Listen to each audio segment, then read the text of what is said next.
굿모닝 텍사스 2부 순서 함께 하고 계십니다. 오늘의 핫 이슈 시간입니다. 최현준 보도국장, 오늘 어떤 소식인가요? 세계보건기구 WHO가 코로나 바이러스 팬데믹을 선언한 지 3월 11일 어제로 꼭 1년이 됐습니다. 하지만 여전히 코로나 바이러스는 잡히지 않고 있는데요. 자세한 내용 한번 살펴봅니다. 이어서 취임 50일을 맞은 바이든 대통령의 성과와 과제도 한번 짚어보겠습니다. 네, 첫 소식 보겠습니다. 세계보건기구가 팬데믹을 선언한 것이 어느새 1년이 됐네요. 네, 2020년 3월 11일 테오도로 에드오넘 게브레예수스 WHO 사무총장이 기자회견을 갖고 신종 코로나 바이러스 팬데믹을 선언을 했는데 어제로 꼭 1주년이 됐습니다. 네, 이 WHO가 선언한 팬데믹, 이 전염병 최고 위험 등급인 건가요? 그렇습니다. 팬데믹은 사람들이 면역력을 갖고 있지 않는 새로운 질병이 전 세계적으로 범유행하는 것을 가리킵니다. 특정 지역에서만 발생하고 다른 지역이나 다른 대륙에서 이게 확산하지 않으면 팬데믹에 해당하지 않는데, 그렇지만 이제 WHO가 팬데믹이라는 것을 선언했다는 것은 전 세계적으로 가장 위험한 전염병이라고 인증을 한 것입니다. 네, 그런데 이 WHO가 팬데믹 선언을 당시에 너무 좀 늦게 했다, 이런 논란이 있었잖아요. 그래서 비판도 나왔고요. 맞습니다. 이 코로나 바이러스 감염증 사례가 중국에서 처음 나왔다고 보고된 게 지난 2019년 12월 말이었습니다. 그런데 WHO는 2달이나 넘게 이것을 질질 끌다가 그제서야 이제 팬데믹을 선언하게 됩니다. 하지만 이때는 이미 유럽 또 미국 등 거의 모든 대륙에 코로나 바이러스가 상륙을 한 후였습니다. 예, 그러니까 이 팬데믹 선언이 늦어져서 사태를 키웠다, 뭐 이런 의미인 것 같은데 왜 이렇게 늑장 선언을 한 건가요? 네, WHO는 팬데믹을 선언하기 전에 다른 대륙에서 지속적으로 지역사회 발병이 일어나는지 주의 깊게 살펴봐야 했기 때문에 발표가 좀 늦어졌다라고 해명을 했습니다. 하지만 미국 등 일부 국가에서는 WHO가 중국의 눈치를 보느라고 이 팬데믹 선언을 늦게 한 것이다, 이렇게 강력하게 비판을 했습니다. 코로나 바이러스가 전 세계를 덮치면서 정말 많은 사람들이 목숨을 잃었고 각국의 사회 경제 활동이 마비가 되면서 이로 인한 피해는 수치로 환산하기조차 어려울 정도로 커졌습니다. 또 코로나 바이러스로 인해 전 세계가 입은 경제적 피해가 제2차 세계대전 이래 최악이라는 분석도 나왔습니다. 예, 이 전 세계적으로 코로나 바이러스로 인한 인명 피해 어느 정도인가요? 1년 동안 전 세계에서 코로나 바이러스로 목숨을 잃는 사람이 263만 명이 넘습니다. 한국의 인천광역시의 인구가 지금 300만 정도가 된다고 하니까 얼마만큼 인명 피해가 컸던지 짐작이 될 듯합니다. 자, 어제 기준으로 전 세계 코로나 바이러스 누적 확진자가 1억 1,800여만 명이 됩니다. 네, 1억 명이 넘는군요. 감염자 현황은 현재 어떤가요? 존스 홉킨스 대 발표 기준으로 어제의 발표 기준입니다. 미국의 누적 확진자 2,985만여 명이고 사망자는 53만 명이 넘습니다. 현재 미국 인구가 3억 3천만 명 정도인데, 그러니까 미국의 11명 중 1명꼴로 코로나에 감염됐거나 감염된 적이 있다는 얘기가 됩니다. 하지만 미국은 현재 백신 접종이 속도가 빨라지면서 확산세가 조금씩 좀 주춤하는 모양새는 보이고 있습니다. 네, 이렇게 확산세가 좀 잡히는 모습이 있는 곳이 있는 반면 또 상황이 계속 나빠지는 나라도 있다고요? 브라질이 대표적이라고 할 수 있습니다. 브라질의 일일 사망자 수가 연일 미국을 추월을 하고 있습니다. 실시간 통계 사이트 월드오미터에 따르면 10일 하루 동안에만 브라질에서는 2,300만 명이 넘게 사망을 한 반면에 미국의 일일 사망자 수는 1,600여 명입니다. 자, 지금 브라질의 누적 사망자 수가 27만 명 정도가 되는데 미국에 이어 두 번째로 많습니다. 네, 이 감염자 수도 그만큼 빨리 늘고 있나요? 10일 하루 동안 브라질에서 8만 명이 넘는 감염자가 보고됐습니다. 현재 브라질의 누적 확진자는 1,120만여 명이기 때문에 미국, 인도에 이어 세 번째로 감염자가 많습니다. 네. 자, 이제 백신이 등장하고 이 보급이 되고 있잖아요. 지금 백신 보급 현황이 어떻게 되고 있나요? 전 세계적으로. 자, 보통 백신을 개발해 이게 상용화하기까지는 몇 년, 길게는 20년까지도 걸린다는 게 국제 그 통계였는데, 근데 국제 사회가 인류 역사상 최악의 전염병의 하나로 기록될 이번 코로나 바이러스와 싸우기 위해서 백신 개발 정말 서두르고 투자를 했죠. 그래서 1년도 채 안 돼서 백신 개발에 성공을 했습니다. 상당히 이례적입니다. 네. 지금 파이자, 모더나, 아스트라제네카, 존슨앤존슨 등 주요 제약사들이 개발한 백신이 접종이 되거나 지금 사용 승인을 기다리고 있습니다. 또한 중국과 러시아가 자체 개발한 백신도 일부 국가에서는 접종이 되고 있습니다.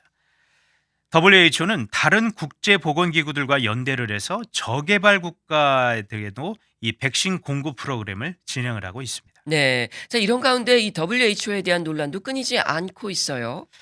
이 WHO가 국제보건기구로서의 역할을 제대로 못하고 있다는 비판이 나오고 있는 겁니다. 특히 도널드 트럼프 전 대통령은 코로나 바이러스 대응 명령을 비판하면서 작년에 WHO 탈퇴를 전격 통지를 한 적이 있었습니다.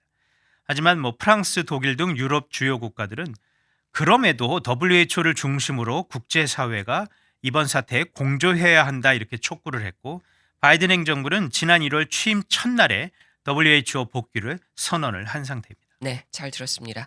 한 가지 소식 더 보겠습니다. 조 바이든 대통령 취임한 지 벌써 50일이 지났네요. 그렇습니다. 지난 1월 20일 미국의 46대 대통령으로 취임한 바이든 대통령이 지난 10일로 이제 취임 50일을 맞았습니다.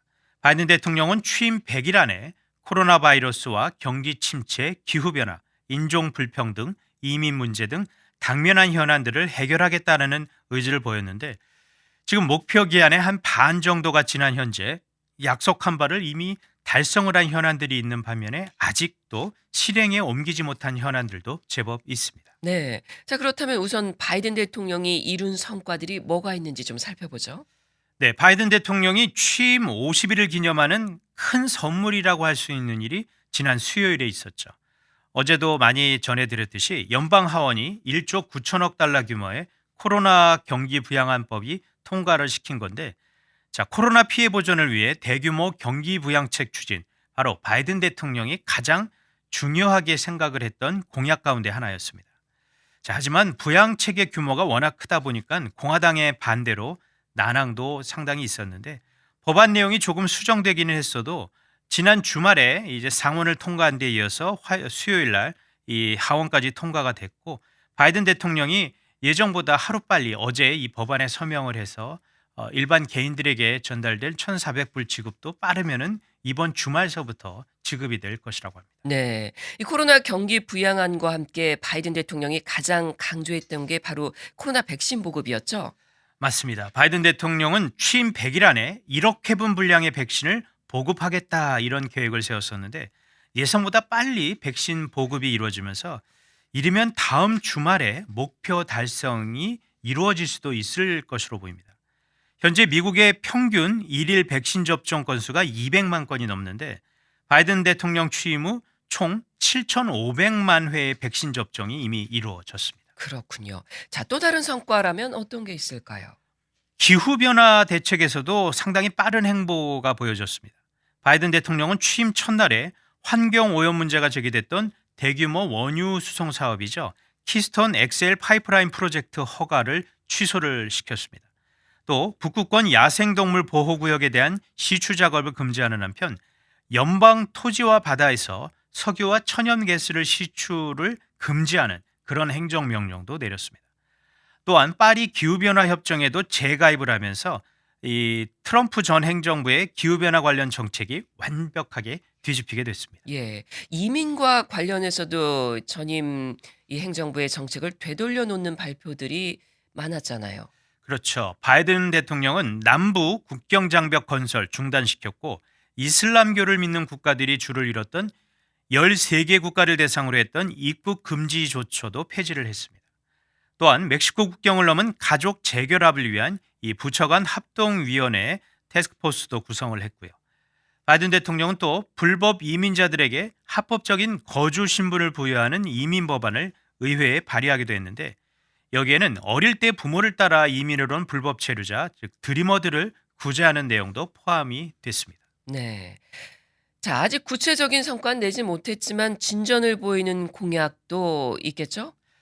바이든 대통령이 앞서 2월 말까지 미 전역에 연방정부 차원의 대형 코로나 백신 접종 센터를 100여 개 새로 개설하겠다고 약속을 했는데, 아직은 총 한 20개 정도만 세워졌습니다. 네. 그리고 취임 100일 안에 대부분의 초등학교가 주 5일 대면 수업을 재개하도록 하겠다는 게 바이든 대통령의 목표였지만 안전을 우려한 지역 당국 그리고 교사 노조의 반발 등으로 대면 수업 재개가 차질을 빚고 있는 것도 사실입니다. 예. 자, 이민 정책과 관련해서도 아직 진행 중인 사안들이 있지 않나요? 네, 미국과 멕시코 국경에서 미국 망명을 신청한 이들의 법원 판결이 확정되기까진 국경 밖에서 대기하도록 한 전임 트럼프 행정부 때의 이 멕시코 잔류 정책을 폐기하겠다 바이든 대통령이 지시는 했지만 이 불법 월경을 시도하는 경우 망명 신청 기회 없이 즉각 추방하는 정책은 아직까지 계속 그대로 유지가 되고 있습니다. 네.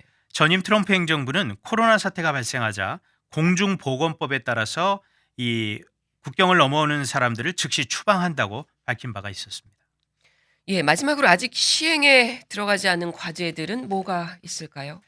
지금 형사법 개혁과 관련해서는 이렇다 할 성과가 나오지 못하고 있습니다. 지난해 대선 전에 경찰의 강압 진압으로 흑인이 사망하는 일이 발생하면서 바이든 대통령이 취임 100일 안에 경찰 감독위원회를 개설하겠다고 밝혔는데 아직 이와 관련한 움직임은 보이지 않고 있습니다. 이외에도 100일 안에 노동자들의 노조 가입을 독려하기 위한 내각급의 실무 그룹을 만들겠다는 계획, 그리고 연방수사국 FBI가 총기 구매자의 이력 조회 문제를 검토하게 할 것이라는 계획도 분명히 세웠지만 아직 실행에 들어가지 못하고 있습니다. 네. 잘 들었습니다. 지금까지 오늘의 핫 이슈였습니다.